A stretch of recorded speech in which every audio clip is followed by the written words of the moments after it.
Hi friends, நீங்கள் பார்க்குறது BNSS vlogs. இப்போ வந்து 4 வகையான பருப்பு ஊற வச்சுருக்கேன். 4 வகையான பருப்பு பார்த்திங்கன்னா 4 நாளைக்கு நீங்கள் யூஸ் பண்ணலாம். 4 விதமாக யூஸ் பண்ணலாம்.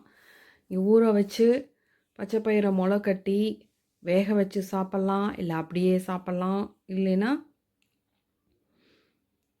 வேறு ஏதாவது குழம்புக்கு கூட நீங்கள் ஆட் பண்ணலாம். அதே மாதிரி தான் சுண்டல் ஒரு நாளைக்கு நீங்கள் குழம்புக்கு ஆட் பண்ணலாம். இல்லைன்னா சாயங்காலம் ஈவினிங் ஸ்நாக்ஸாக கொடுக்கலாம். அதே மாதிரி வெள்ளை சுண்டல் ஒரு நாளைக்கு நீங்கள் குழம்பா யூஸ் பண்ணிக்கலாம்.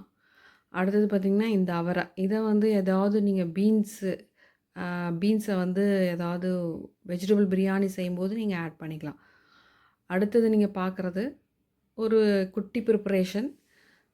புளி போட்டு வச்சுருக்கேன், உப்பு, வரமிளகா, அப்புறம் மிளகு கொஞ்சம் கவரில் இருந்தது, அதெல்லாம் போட்டு பாட்டிலில் வச்சாச்சு. அடுத்தது பார்க்குறது என்ன அப்படின்னா அஞ்சல் டப்பாவில் கொஞ்சம் எல்லாம் காலியாக கிடந்தது. சரி, எல்லாம் போட்டு வச்சா நம்மளுக்கு அடுத்த வாரம் யூஸ் ஆகுமே அப்படின்னு போட்டு வச்சாச்சு. இது என்னன்னு பார்த்தீங்கன்னா ரொம்ப ஹெல்தியான ஒரு ஈவினிங் ஸ்நாக்ஸு, மக்கானா. எத்தனை பேர் சாப்பிட்டு இதை டேஸ்ட் பண்ணியிருக்கீங்கன்னு சொல்லுங்கள். Thank you friends.